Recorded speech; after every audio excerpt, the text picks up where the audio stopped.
Criterio. Una entrevista de Mix de Medios.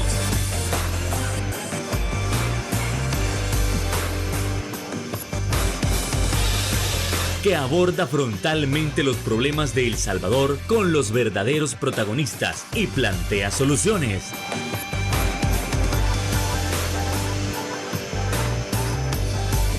Criterios. Sean todos y cada uno de ustedes bienvenidos a una nueva emisión aquí en Criterios en una nueva semana, en este 16 de diciembre. Es un placer que usted nos pueda estar acompañando para comenzar una de las últimas semanas del año analizando esos temas importantes de nación. Y es que una de las cosas que no se puede dejar pasar es el tema de la economía. Sí, porque hay que hacer un resumen de lo que ha sucedido en el año. Si realmente hemos crecido en turismo, si realmente el hecho de tener turismo nos ha permitido posicionarnos a nivel internacional. ¿Qué ha pasado con la inversión, la inflación? ¿Cómo estará la economía para finalizar el año? Bueno, eso y más lo estaremos abordando esta noche con nuestro invitado especial. Sí, estamos hablando del economista, claro, el de siempre, Juan José.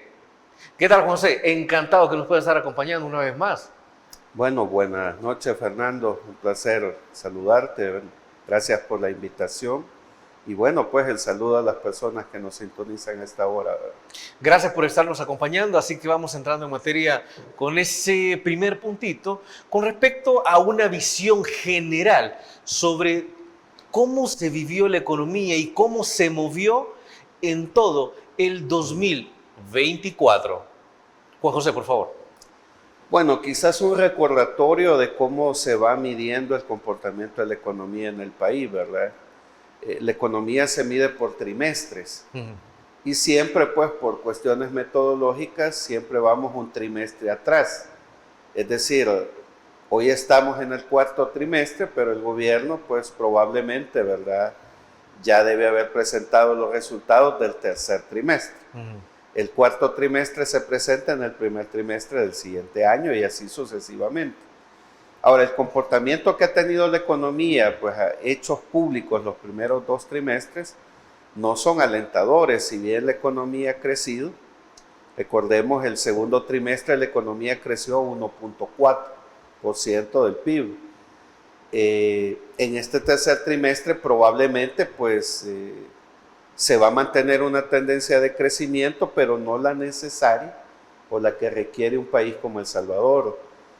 Para crecer sostenidamente, El Salvador debe de crecer por lo menos 10 años seguidos, cerca del 5%, para que la ciudadanía, pues el ama de casa, el padre de familia pueda sentir un alivio en su bolsillo. Entonces, desde esa lógica, pues el primer trimestre la economía creció, el segundo también, 1.4. Sin embargo, todo parece indicar que vamos camino a la línea de estabilización de los últimos 20 años.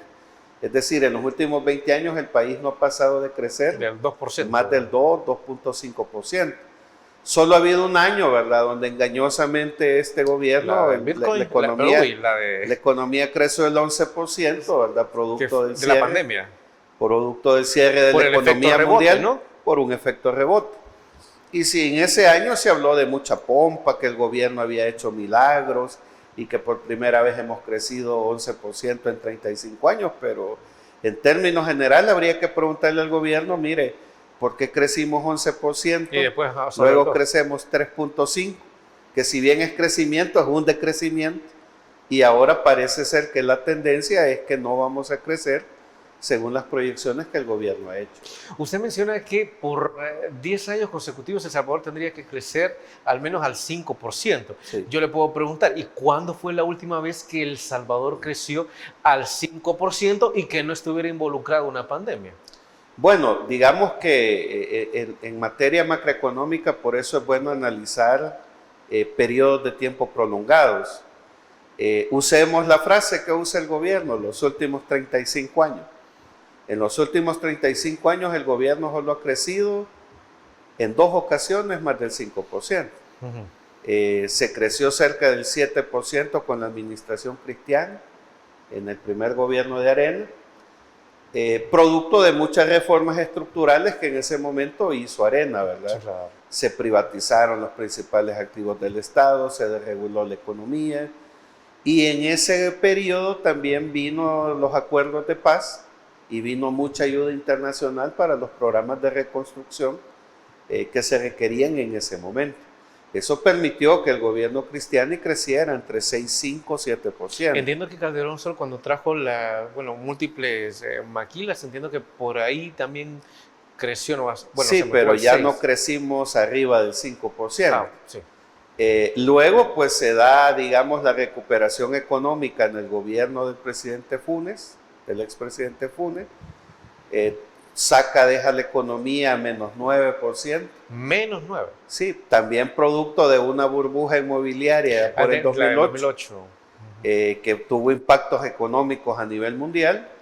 El gobierno Funes implementa lo que fue un plan anticrisis y lleva la economía al 3%.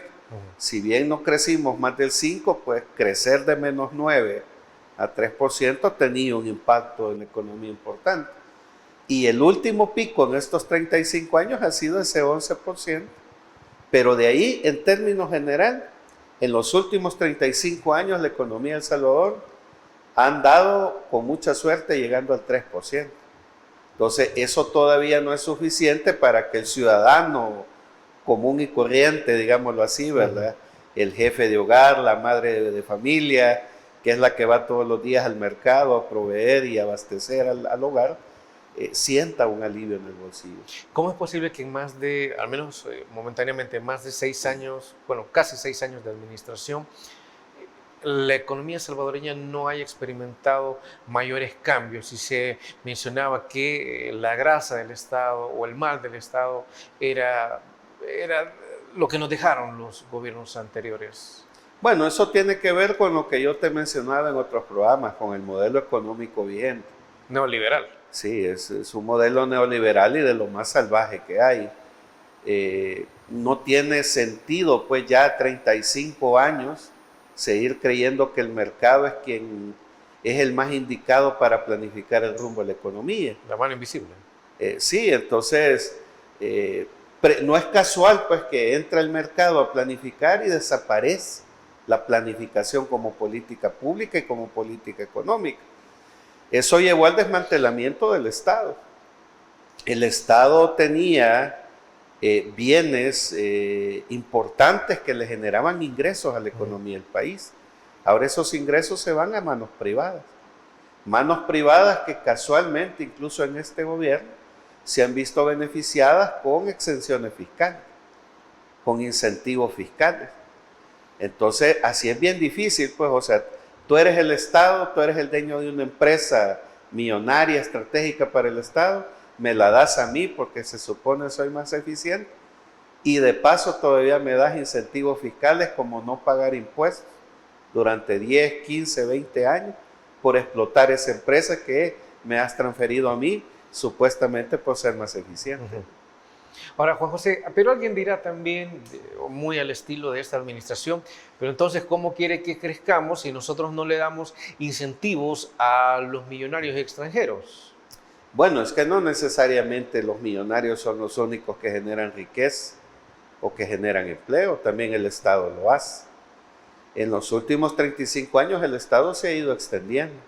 Y mira que es interesante porque se acusa a los gobiernos de Arena, a los del Frente, incluso al de Nayib, de ser modelos neoliberales, y lejos de ir reduciendo el Estado durante 35 años lo fueron haciendo grande. A tal grado de que incluso hoy el gobierno, ¿verdad?, producto de las presiones internacionales, se está viendo forzado a ir generando procesos de despido masivo, ¿verdad?, en un intento de reducir el aparato de Estado, disminuir el gasto corriente, pero al mismo tiempo cumplir una exigencia del Fondo Monetario Internacional para explorar la posibilidad de tener un préstamo de salvavidas, ¿verdad?, que podría andar rondando entre los 1.300 y los 1.500 millones de dólares. Juan José, pero y también ya para ir terminando este primer bloque, alguien se preguntará, ¿por qué necesitamos otro préstamo O sea, y este préstamo de 1.400 millones, ¿por qué otro? Bueno, es una muy buena pregunta. Durante 4 años ya que lleva la actual Asamblea Legislativa, ¿verdad? Ya se volvió como costumbre ver todas las plenarias peticiones de parte de Casa Presidencial para más endeudamiento. El último que se ha hecho, pues hace más o menos como un mes, de casi $1.000 millones.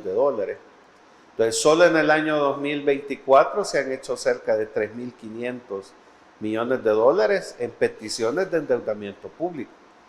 Ahora, eso contrasta con lo que el mismo presidente decía. En el 2025 vamos a presentar por primera vez en la historia el presupuesto más equilibrado, que no va a requerir niveles de endeudamiento. Pues sí, pero es que ahí está lo contradictorio, porque probablemente no vas a hacer préstamos en el 2025, no lo sabemos, pero 2024 incluso ha superado la capacidad de endeudamiento que se tuvo para el año de la pandemia. Entonces, probablemente estás haciendo préstamos con antelación para luego salir saludando con el sombrero ajeno, ¿verdad? Que no necesitas endeudamiento para el 2025 porque ya tenés previsto, ¿verdad? El dinero que necesitas para el próximo año. Bueno, una situación sin duda bastante seria e interesante. Vámonos a la primera pausa comercial. Regresamos en Criterios.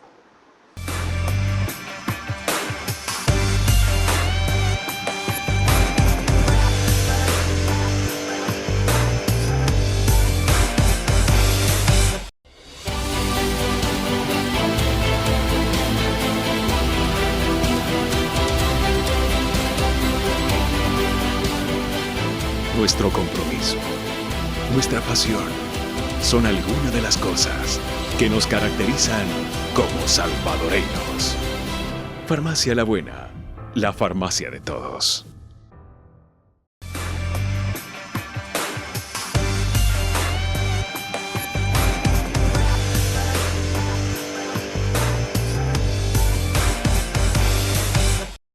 Gracias por continuar con nosotros aquí en Criterios. Y es que otro de los puntos que mucha gente se ha preguntado en su momento es, bueno, nosotros ya no deberíamos de depender ni del Banco Mundial ni del Fondo Monetario Internacional como tal. Sin embargo, tratamos de cumplir con los requisitos que nos exige el Fondo Monetario para soltar al menos 1.300, 1.400 millones de dólares. Mucha gente también se ha preguntado, mire, qué gobierno más malo, porque está despidiendo a miles de personas de muchísimos puestos de trabajo, ¿no? Se trata de reducir el gasto público. Pero ¿esto entonces realmente obedece a una presión del FMI o es una mera situación del gobierno para que usted le llame, no lo sé, austeridad? Por favor. Bueno, creo que ahí hay una combinación de ambos factores, ¿verdad? Yo he sostenido, ¿verdad?, que el primer gobierno de Nayib Bukele ha sido una profundización del modelo neoliberal. El neoliberalismo, pues como su doctrina señala, ¿verdad?, es un modelo económico que plantea que el mercado es el mejor planificador de los destinos de una nación. Sí. Desde esa perspectiva, Nayib, ¿verdad?, en su primer intento de llegar a la presidencia, proponía hacer un viraje del modelo neoliberal. Las medidas económicas tomadas hasta el día de hoy no están dando un viraje, están precisamente consolidando y profundizando el modelo económico vigente. Ahora, obviamente, pues, en la medida que el Estado siempre gasta más de lo que capta en ingresos, el déficit fiscal está obligando al Estado a buscar fuentes de financiamiento para poder equilibrar las finanzas públicas. Desde hace un par de años, pues, esto no viene desde hace poco, desde hace más o menos 5 años, el gobierno viene planteando la necesidad de obtener un préstamo, ¿verdad?, que le permita un respiro, digámoslo así, una bocanada de oxígeno para equilibrar las finanzas. Esto no ha sido posible precisamente porque los organismos financieros internacionales imponen condiciones fiscales y monetarias bastante complicadas para un país pobre como El Salvador.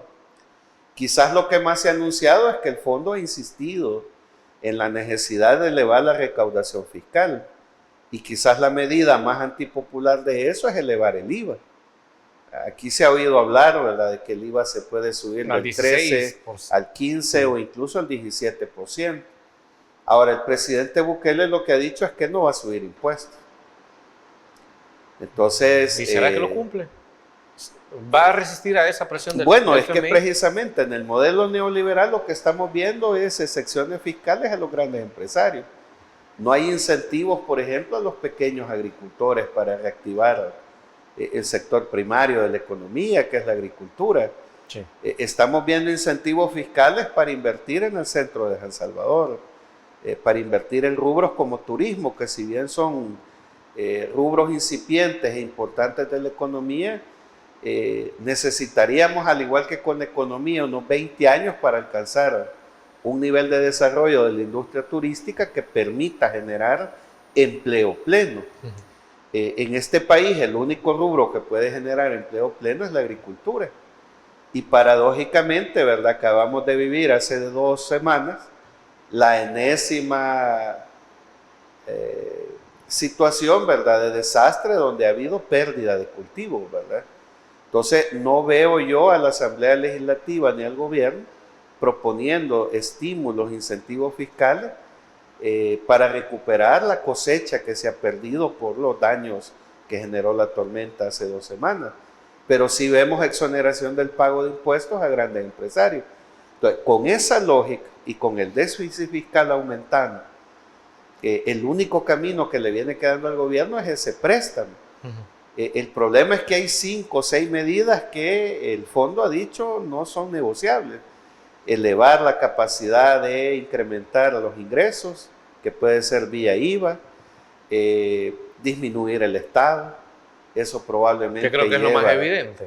Es lo más evidente que está haciendo este gobierno neoliberal, despidiendo empleados públicos, eliminando instituciones del Estado. Bueno, reduciendo también el gasto en educación, sí, en salud. La última institución que acaba de ser suprimida es el INSAFOCOOP. Disminuir el gasto público, reduciendo presupuestos estratégicos para salud, para educación. Pero por el otro lado vemos al gobierno elevando el presupuesto en rubros que no son estratégicos para el país. Por ejemplo, elevando el rubro para la Fuerza Armada, para Casa Presidencial y para otras actividades. Entonces, en términos bien concretos, yo no conozco ningún país en el mundo que le quita presupuesto a educación, le quita presupuesto a salud, tiene abandonada la agricultura, le eleva el presupuesto a la Fuerza Armada, al Ejército, a la Policía, y que con eso alcancemos 5% de crecimiento económico en 10 años sostenido. Sería bueno que el gobierno nos dijera en qué parte del mundo sucede eso. Claro, ya que nos gusta compararnos con otros estados, ¿no? Y, a ver, también se había mencionado en los últimos tiempos de que El Salvador está creciendo en turismo, que está creciendo en inversión, pero lo que nos decía, por ejemplo, la CEPAL, no era precisamente que nosotros estábamos en los países top de inversión, ni siquiera en Centroamérica. ¿Qué es lo que ha sucedido entonces en este año? Siquiera con la inversión. Se supone que con la seguridad, y creo que nosotros habíamos hablado en un momento de eso, se supone que con la seguridad ya muchas empresas iban a fijar sus ojos en El Salvador y lo iban a ver como un gran atractivo para invertir. ¿Qué es lo que ha sucedido? ¿Por qué se sigue prefiriendo a otros estados por encima del nuestro? Bueno, eso tiene que ver con varias variables microeconómicas, ¿verdad? La primera es que un inversionista busca seguridad jurídica. Lamentablemente El Salvador, a pesar de que hace un esfuerzo publicitario por hacerle creer al mundo que en este país hay seguridad jurídica, la seguridad jurídica es precisamente uno de los mayores obstáculos para que la inversión venga. Te puedo dar cientos de ejemplos de que en este país no hay seguridad jurídica. Puede sonar trillado, pues, pero aquí se quitaron magistrados de la Corte Suprema, se quitó un fiscal, tenemos el sistema financiero cooperativo prácticamente colapsado, la inversión extranjera no está viniendo porque dice, ¿y a mí quién me garantiza que mi dinero voy a ser recuperado? Cuando miro que en una cooperativa estafan 35 millones, en otras 50 millones. Lejos de eso, las casas calificadoras de riesgo ven esos fenómenos y elevan el riesgo país. Entonces, el primer tema es que no hay seguridad jurídica. Claro, el tema es la seguridad, ¿verdad? La disminución de la violencia es clave, pero no lo es todo. Luego vienen las medidas neoliberales que han demostrado a lo largo de América Latina que no son exitosas. Siempre el discurso que hay que exonerar del pago de impuestos a grandes empresas para que se vengan a instalar a El Salvador, generen empleo. El mejor ejemplo han sido las maquilas. En los gobiernos de Arena aquí se implementó maquilas con excepciones fiscales. La pobreza no disminuyó, lejos de eso se incrementaron las graves violaciones, abusos laborales. El otro tema tiene que ver con que estamos dolarizados. Eso disminuye el margen de maniobra para implementar política monetaria que permita generar estabilidad. Fíjate que, por ejemplo, hoy en la mañana que venía estaba revisando los indicadores económicos. Sí, sí. La inflación es negativa actualmente en El Salvador. Pero si tú pasas una encuesta en los mercados, la gente no percibe esa inflación negativa. Lejos de eso, probablemente hoy en diciembre, que es un mes estacional, digámoslo así, la gente percibe que los precios de los alimentos, de frutas, de verduras, de carnes, de lácteos siguen elevados. Y eso tiene una explicación técnica. La inflación es negativa no porque el gobierno ha implementado políticas para aliviar el bolsillo de la gente. Puede suceder tres cosas. Puede suceder que la gente no está comprando más de lo que normalmente compra. Sí. Lo más complicado sería que la gente esté comprando menos de lo que típicamente compraba. Y probablemente, ¿verdad? Ya que se avecina una serie de anuncios de despidos de empleados públicos, probablemente pues esto va a tener un impacto en el consumo. Entonces, esas tres cosas podrían explicar por qué tenemos inflación baja, a pesar de que los precios de frutas, verduras y alimentos están elevados. Y es que precisamente ahora hay que analizar esas medidas que se han implementado en este año. Como tal, un centro de abastecimiento y los agromercados han logrado dar una respuesta sumamente positiva al bolsillo de los salvadoreños. Bueno, vamos a la pausa comercial.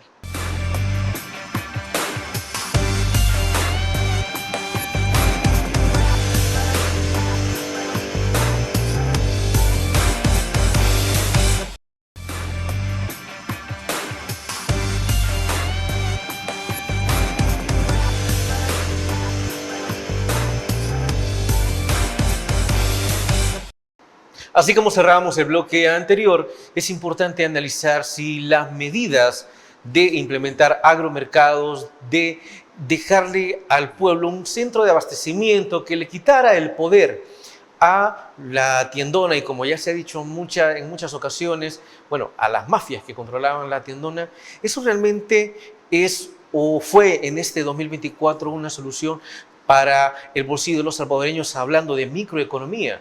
Por favor, Juan José.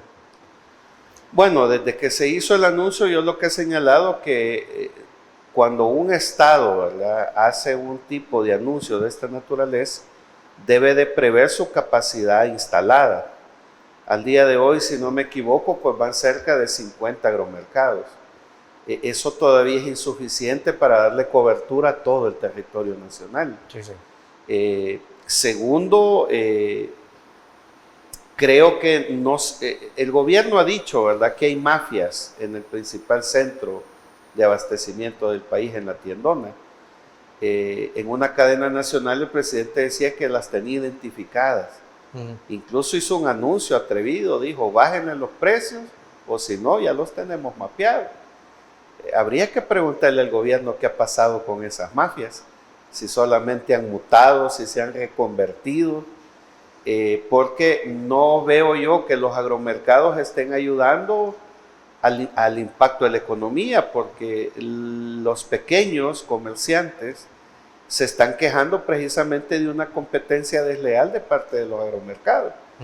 Porque se ha especulado, ¿verdad?, que si bien los agromercados no venden drásticamente más bajo que los vendedores normales, pero sí hay una disminución de precio pero ahí se ha manejado de que probablemente el gobierno esté subvencionando a los agromercados.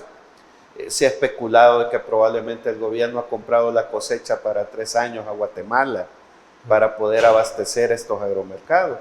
Entonces, por un lado, los agromercados están vendiendo 5, 10, 15 centavos más barato, que eso tampoco impacta en el bolsillo de los jefes de hogar, pero por otro lado vamos a ver pequeños comerciantes que ya están quebrando precisamente por el efecto de los agromercados. Que estos comerciantes no tienen que ver con la tiendona.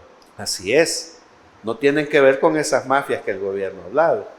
Entonces, en términos general, yo no puedo anunciar una política económica que pretende impactar el país si no tengo la capacidad instalada. Por lo menos deberíamos de tener unos 300 agromercados distribuidos en todo el país. Deberían de haber por lo menos 4 centrales de abasto. Entonces, pensaría que estamos lejos de llegar a ese tipo de cosas por una sencilla razón, porque no hay una apuesta estratégica a reactivar la agricultura. Ahora, a eso es lo que iba también. Se habla de que el gobierno está subsidiando, ¿no?, a tanto a los agromercados como a los centros de abastecimiento como tal. Ahora, esto no ha implicado una reactivación de la economía como muchos de nosotros podríamos haber creído en algún momento. Sí, esto no es producto de dejar de depender de Guatemala, de Honduras y de Nicaragua. Sí. Bueno, es que la reactivación de la economía tiene implícito varias variables. No solo es bajar precios, no solo es frenar la inflación, hay que generar empleo. Todo este año no ha habido una discusión seria de valorar la posibilidad de elevar el salario mínimo. Ni entiendo que lo habrá el otro año. Así es, dotar al pueblo salvadoreño de mayor capacidad de compra. No se está generando empleo. Lejos de eso vemos al gobierno despidiendo empleados públicos. Y las empresas que supuestamente se anuncian que vienen al país, no las vemos por ningún lado. Aquí se habló de que Google iba a venir a invertir 500 millones, ahora sabemos que no, viene a cobrar 500 millones y no está generando empleo. Y el turismo, como tú has señalado, ¿verdad? Insisto, si bien es un rubro incipiente, alcanzar la infraestructura que tienen países como Costa Rica, Panamá, en el área centroamericana, incluso Guatemala, ¿verdad? Ya no digamos México, requerirá por lo menos una inversión de 3 puntos del PIB por 10 años consecutivos. Y la pregunta es, ¿turismo para qué y para quiénes? O sea, vamos a generar turismo con eventos como Miss Universo, que solo son actividades de una semana, que disparan el PIB y el crecimiento de la economía. Que creo que en este año nosotros, usted me corrige, creo que no hemos tenido ningún evento del calibre de los Juegos Centroamericanos, ni de, bueno, mucho menos ni de Miss Universo, ¿no? ¿No? Algo que se equipare. Sí, entonces yo te decía en un programa anterior, ¿verdad?, que para tener la tasa de crecimiento de 4% sostenido, deberíamos de tener todos los trimestres un Miss Universo, todos los trimestres unos Juegos Centroamericanos, del Caribe, o tener eventos internacionales de sur cada trimestre.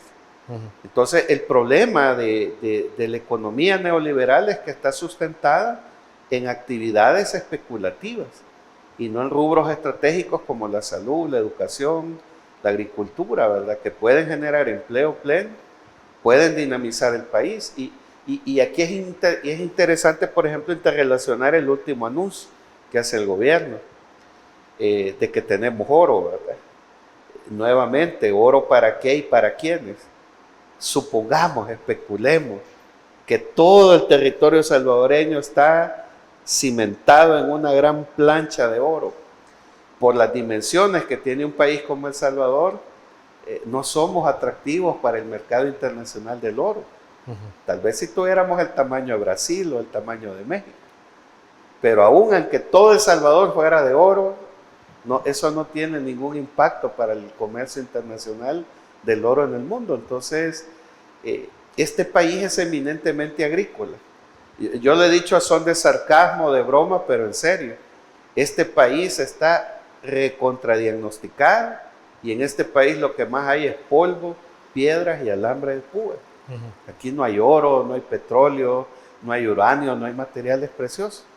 Aquí el único material precioso, suena feo decirlo así, pues, el único recurso precioso que hemos tenido el recurso humano, y durante 35, 40 años, la gran política exitosa económica de este país ha sido expulsar salvadoreños a los Estados Unidos. Pero, a ver, cuando se menciona, porque desde 2019 nunca se estableció un plan de gobierno que dijera, miren, nosotros vamos a reactivar la economía, a reactivar la minería como un mecanismo para que también la economía comience a avanzar, comience a explotar, se desarrolle. Nunca se estableció, mucho menos se presentó un nuevo plan de gobierno para este segundo quinquenio. Cuando se habla de que, mire, con eso se puede pagar la deuda externa, con eso hay desarrollo económico, hay desarrollo humano, con eso hay crecimiento, si no estaba planificado en todo lo que llevamos de este gobierno, ¿puede dar alguna solución aunque haya poco oro por ahí? O no hablemos de oro, hablemos de otros minerales, porque el gobierno también ha dicho es que no solo hay oro, hay otros minerales que esos podemos explotarlo. En lugar de estarle comprando a alguien más, pues nosotros podemos vender. Bueno, yo soy de la idea, ¿verdad? Y lo he señalado en otros espacios donde hablo de la economía, que este último anuncio que el gobierno hace de la posibilidad de tener minerales preciosos, si bien es un tema importante que hay que discutirlo, creo que está siendo utilizado como cortina de humo, precisamente para desviar la atención del ciudadano que día a día siente los impactos de la economía. Por ejemplo, yo me he preguntado, el presidente Bukele tiene los votos para darle vuelta a la ley que prohíbe la minería, sí, y lo puede meter a las 11 de la noche con dispensa de trámite y nadie se va a enterar. Pero ¿cuál es el interés del gobierno de anunciar una medida que le va a generar muchas críticas? Que ya están generando precisamente. Pensaría que el gobierno es el más interesado en tenernos ocupados este mes de diciembre, hablando de sí a la minería, de sí a la vida, no a la minería, para que la gente ya no hable de los precios, de lo mal que está la economía, de la masiva cantidad de despidos que se avecinan ya la próxima semana. Ya nadie habla de que aquí hay empresarios chinos volviéndose dueños del centro de San Salvador. Nadie habla que familiares del presidente de la República se están enriqueciendo. Nadie habla del CROC, nadie habla de las pensiones.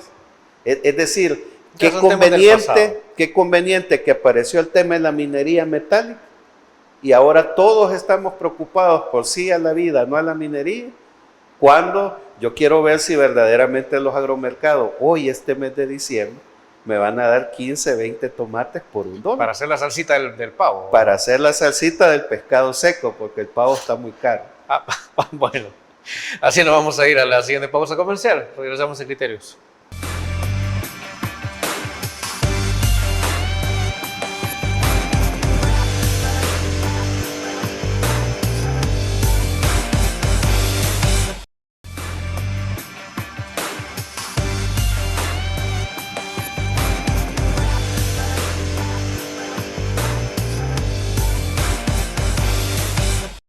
Otro de los puntos por analizar aquí en Criterios es el hecho de que el Bitcoin alcanzara en días anteriores los $100,000.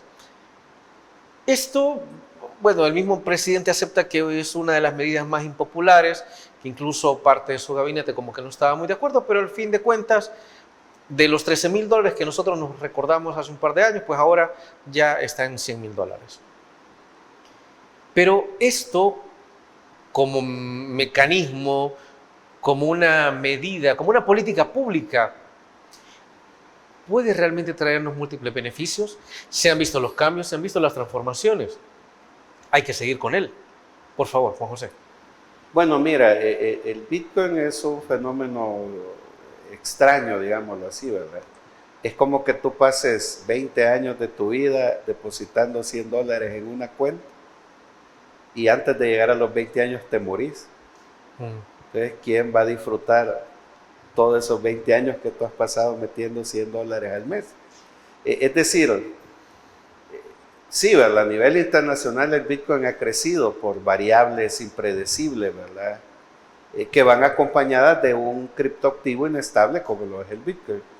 El problema es en qué se ha beneficiado El Salvador, cuánta gente ha salido de la pobreza con que tengamos un archivo wallet con más de 500 millones de dólares ahí, pero que no se invierten en nada. O sea, con esos 500 millones yo podría reactivar toda la agricultura de este país. Con esos 500 millones podría reparar las 5,000 escuelas que tanto se han publicitado y que lo único que hemos visto en concreto es el cierre de una escuela ahí a la par Y que de hecho con del eso, Parque Libertad. bueno, y que de hecho con eso, Juan José, le podríamos decir al mundo, miren, el Bitcoin sí funciona, el Bitcoin no reparó tantas escuelas, no reparó bueno, fomentó y reactivó la agricultura, pero hasta el momento entendemos que siguen guardados. Sí. Incluso podría servir hasta para el mismo turismo que tanto le apuesta el gobierno. El tema es que a mí de nada me sirve tener una billetera que va acumulando, y me lleno de ego diciendo que tengo más y más, pero no vemos en qué se utiliza. Y con un agravante, ¿verdad? Porque como el Bitcoin es moneda de curso legal y es una figura económica nueva, no solo en el mundo, sino que en el país, habría que ver cómo el Banco Central de Reserva está contabilizando en las cuentas nacionales que ese archivo wallet, ¿verdad?, de El Salvador va aumentando, es decir, cómo se está registrando en las cuentas nacionales eso. Ahora, claro, eso es arrogancia macroeconómica, eso es para los que hemos estudiado economía, pero para la ama de casa, para el ciudadano que día a día se levanta a las 4 de la mañana para llevar sustento a su casa, sería interesante preguntarle, mire, usted sabe que hemos pasado de 300 a 500 millones en Bitcoin, ¿ha salido usted de la pobreza? ¿Lleva más pan, más tomates, más leche, más huevos, más chiles a su casa? Entonces ese es el gran debate. Minería, ¿para qué y para quién? Bitcoin, ¿para qué y para quién? Neoliberalismo, ¿para qué y para quiénes? Todo parece indicar que no son 30 años, sino que 36 ya de neoliberalismo para beneficiar a los mismos de siempre, esos que el presidente Bukele tanto ha criticado. Y que probablemente, pues, por lo que hemos visto en sendos reportes periodísticos, él va camino a convertirse en uno de esos mismos de siempre. Hablando siempre del Bitcoin, entiendo que nosotros hemos tenido una especie de diferencias con el Fondo Monetario Internacional, porque se habla que el Fondo Monetario Internacional le estaría pidiendo al gobierno salvadoreño que no haga obligatoria o que al menos le baje a la ley Bitcoin, ¿no? Entonces, ¿para el gobierno será negociable el Bitcoin con este crecimiento que ha tenido? Bueno, con el alto nivel de endeudamiento y con el déficit fiscal ya alarmante que este gobierno tiene, pensaría que todo había indicado que durante estos últimos 4 años de negociaciones para alcanzar el acuerdo, el gobierno no iba a ceder. Yo pensaría, ¿verdad? Yo no soy funcionario del gobierno, pensaría que ante la grave crisis económica por la que el país está pasando, probablemente el gobierno se atreva a quitar el concepto de moneda de curso legal. No va a renunciar al Bitcoin. Como otros países, pues otros países usan el Bitcoin, pero no es moneda de curso legal. Entonces probablemente aquí vamos a apelar a aquella vieja fábula que nos enseñaron de niño de la zorra y la uva, ¿verdad? No las quiero porque están muy verdes. Probablemente, pues digo, esto es especulación, quienes deberían de explicarlo es la ministra de Economía o el mismo presidente. Pensaría que van a quitar la figura de la moneda de curso legal, pero siempre el Bitcoin se va a mantener, ¿verdad? Bueno, de hecho, antes de existir una ley, nosotros recordemos que en la playa El Zonte, Sí. el Zonte, pues ya se comerciaba. Así es. Sí, o sea, Y digo, igual, pues, se va a porque mantener. como te digo, el fondo puso cerca de 6 condiciones. Aumentar la capacidad de ingresos del Estado, eso se puede hacer generando empleo, recaudando más impuestos, imponiendo nuevos impuestos. El tema de disminuir el aparato de Estado. Como te digo, ¿verdad? Qué conveniente que hoy se toca la minería a una semana de que probablemente se hagan anuncios de despidos masivos en el sector público. Se ha hablado del tema Bitcoin, eso ha sido como condición no negociable. Entonces pensaría que si el gobierno es pragmático, van a quitar la figura de moneda de curso legal y que el Bitcoin siga funcionando como funciona en Estados Unidos, en Rusia, en China y en todas partes del mundo. Y que ya sea una decisión individual tuya si querés arriesgarte o no a invertir en Bitcoin. Claro, y esto para aclararle a nuestros televidentes. Esto no significa que el Bitcoin pase a ser ilegal, no. Simplemente lo que está diciendo es que no sea considerada como moneda, una de las monedas oficiales, ¿no?, de curso en El Salvador, pero usted de igual manera la va a poder seguir utilizando. Ahora, yo especulo, como te digo, pensaría que la posición del gobierno va a ser no negociar. Probablemente porque... Pero ¿y los 1.400 millones de dólares? En el ajedrez geopolítico, digamos, ¿verdad?, han aparecido los chinos con fuerza en Centroamérica, ¿verdad? Tú puedes darte el lujo de decir, bueno, no quiero 1.400 de los organismos y los chinos me lo pueden facilitar. Pero ellos no van a dar algo como... Claro, ellos no dan nada gratis, tienen, ¿verdad? El estadio, la BINAES, dar 1.400 no es gratis. Probablemente quizás aquí es donde aparece la figura de la minería metálica. Yo pienso que los chinos no están interesados en la minería metálica, no están interesados en el oro. ¿Qué es lo que les interesa? Por el tamaño de El Salvador, es muy pequeño. Pensaría que hay otros rubros estratégicos por ahí que se pueden disfrazar, ¿verdad?, de inversión extranjera, como ya lo estamos viendo en el centro de San Salvador, y que pensaría que en ánimos de fortalecer la relación de socio estratégico, los chinos fácilmente podrían tirar un salvavidas al gobierno salvadoreño con 1.400 millones de dólares y darme el lujo de rechazar a los organismos, y con eso mato dos pájaros de una pedrada. Obtengo el dinero que necesito para respirar 1 o 2 años, ¿verdad? Y vendo ese discurso político que tanto emociona, de que no somos colonia de nadie, que aquí nadie nos impone nada, y yo me he dado el lujo de rechazar a los organismos financieros porque le quieren clavar 4 puntos al IVA al pueblo salvadoreño y yo no lo voy a permitir. Se lo sabe de memoria, no sé. A ver, pero es una posibilidad, ya que nosotros tenemos una gran relación con, bueno, ha venido creciendo la relación con China Popular, pero realmente todavía sería posible, hablando de que, mire, pero yo al Fondo Monetario Internacional ya le estoy cumpliendo con reducir el gasto del Estado, cosa que de igual manera, si usted hubiera negociado con China Popular, tal vez China Popular no le hubiera dicho, mire, reduzca el gasto del Estado, que es muy al estilo del Fondo Monetario.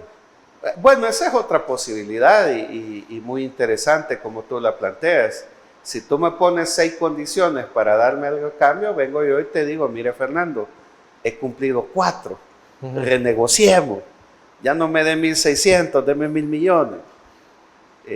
Porque el presidente, pues, y eso no solo es el presidente Bukele, ese es un discurso demagogo que todo gobernante dice, mientras yo esté en el poder no voy a subir impuestos, ¿verdad? Y claro, en un país como el nuestro, culturalmente, donde no nos gusta pagar impuestos, eso es noticia como agua de mayo, ¿verdad? Ah, el presidente no le va a subir los impuestos. Lo que no se dice es que el presidente le está quitando impuestos a los grandes empresarios. Ese es el truco. Que los medios de comunicación del gobierno le dicen al pueblo pobre, el hombre no le va a subir impuestos. Pero no se dice que a los grandes empresarios, que en cualquier economía moderna del mundo, llámese China, Estados Unidos, Rusia, bueno, Donald Trump está diciendo que le va a tasar con 35% de impuestos a los productos chinos. Nosotros aquí los estamos exonerando del pago de impuestos.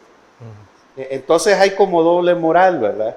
Por una parte, valiéndose de los bajos niveles de escolaridad, la gente compra el discurso que tenemos un presidente que protege nuestro bolsillo, pero por el otro lado, las empresas que van a venir a invertir a El Salvador nos van a sangrar el bolsillo y no van a pagar impuestos.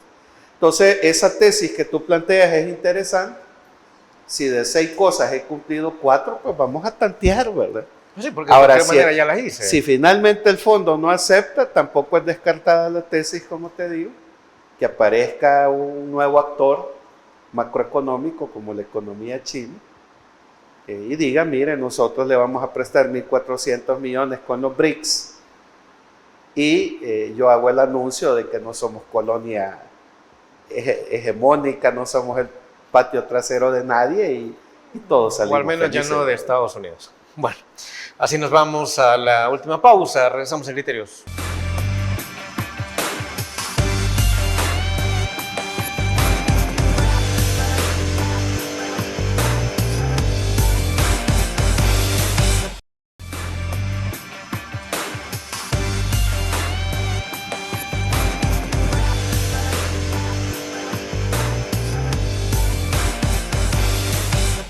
Y es que a fin de cuentas, ya que estamos cerrando este 2024, hay que también proyectarnos qué es lo que nos espera rumbo al 2025. Las cosas podrían mejorar, desde luego, todos queremos que así sea. Juan José. Bueno, todos los gobiernos, ¿verdad? Los gobernantes de turno tratan de enviar mensajes optimistas. Al inicio de este 2024, el gobierno anunció una tasa de crecimiento del 3.5%. El segundo trimestre creció 1.4%. El tercer trimestre siempre es como el más difícil, por la misma dinámica económica, por los fenómenos de desastres naturales que suceden, como estas lluvias que tuvimos. Y el cuarto trimestre siempre es el que más crece por varias dinámicas que no tienen que ver con política pública. Nuestros compatriotas del país vienen a El Salvador, traen dinero, gastan, consumen, sí, etc. No está mal. Yo pensaría que la economía no va a alcanzar los 3.5 que el gobierno proyectó. Y no es un mal deseo de Juan José Ortiz que al gobierno le vaya mal. No, claro, estamos A mí subidos me todos en el mismo encantaría que al avión. gobierno le fuera bien, porque eso implica que a todos nos iría bien. Las proyecciones de los organismos financieros señalan que no vamos a alcanzar ni tan siquiera la tasa del 2.5. Ahora, como probablemente ya te decía, ¿verdad? Ya el Banco Central debe haber presentado el informe, yo no he tenido la oportunidad de verlo, del tercer trimestre. Es un poco incierto, digamos, decir cuáles van a ser las proyecciones del 2025. Yo lo que puedo señalarte nuevamente son datos del mismo Banco Central. Las exportaciones están creciendo, pero siguen negativas. La tasa de crecimiento anual sigue negativa, anda por el 1.9 negativo. O sea, en buen salvadoreño seguimos exportando, pero no a los niveles que la economía requiere. Las importaciones siguen creciendo, seguimos siendo el país que menos inversión extranjera trae, se está disminuyendo el aparato de Estado, se le disminuye presupuesto a educación, presupuesto a salud, el agro totalmente abandonado, las pensiones en crisis, el Bitcoin nos pavoneamos de tener 500 millones, pero nadie sabe para qué y para quiénes. Entonces pensaría que 2025 es un año incierto. Probablemente habría que esperar, ¿verdad?, que el gobierno haga el anuncio del cierre del año 2024, analizar los anuncios que el gobierno va a hacer, como para tener una aproximación. Pues pensaría que sería irresponsable de mi parte decir que nos va a ir bien o nos va a ir peor en el 2025, cuando no tenemos los informes oficiales, que aunque puedan estar maquillados o no, son informes oficiales. Yo prefiero mejor esperar a la prudencia. Como te digo, lo que sí veo actualmente es inflación baja, pero precios altos. Disminuciones en rubros estratégicos como salud, educación, abandono de la agricultura, apuesta por los militares. Es más, yo no estoy en contra de que el Estado se reduzca. Yo no soy neoliberal, pues, pero tampoco es descabellado la posibilidad de reducir el Estado. La pregunta aquí es por qué no reducimos el número de militares, más cuando el gobierno dice que ya hemos capturado al 90% de todos los delincuentes y criminales en este país. Es que si solo hubiéramos capturado el 10% de criminales, de acuerdo, sería lógico, ¿no? Subámosle a la Fuerza Armada. Pero cuando tenés capturado al 90% de los criminales en este país, ¿qué sentido tiene reforzar el presupuesto de la Fuerza Armada y quitarle a salud, quitar la educación, no creas un seguro de daños contra la cosecha para reactivar la agricultura. Todos esos elementos en conjunto. O sea, la economía no solo es el agromercado y bajar precios. Hay que generar empleo, no se discute el salario mínimo. Entonces, con todas estas variables juntas, si las echas en una licuadora, 2025 apunta más a un fresco agrio que a una horchata dulce y agradable. Interesante cómo cierra, y desde luego nosotros deseamos que las cosas pues puedan mejorar, porque como usted dice, no es de ser que el gobierno le vaya mal, al fin de cuentas todos vamos en el mismo avión y pues no deseamos que el avión se caiga tampoco, ¿no? Sino que esto se mantenga, que llegue a un buen punto y de que de una u otra manera pues comencemos a crecer y que los datos en algún momento pues nos puedan dar una esperanza, Juan José. Hemos llegado al final y como siempre le agradecemos sus criterios en ese tema tan importante como la economía. Bueno, gracias Fernando, siempre a la orden para cuando estimes pertinente, pues invitarnos, ¿verdad? Y el saludo pues a toda la gente que sintoniza este importante espacio, ¿verdad? Confiando pues, probablemente ya no nos vamos a ver en lo que falta del mes. Y por tanto también le deseo una feliz Navidad y un próspero año. Desearle pues una feliz Navidad, un feliz año nuevo. Ojalá que el pescado seco sea más agradable que la gallina y el pavo, ¿verdad? Porque es para lo que alcanza en este momento en la economía, ¿no? Bueno, y si no, pues hay que tener algo de esperanza. Digo, es tiempo de que nazca esa esperanza. Bueno, amigos, amigas televidentes, gracias por habernos sintonizado una vez más. Como siempre, recuerde que el criterio más importante en todo aspecto lo tiene usted. Que descanse. Feliz noche.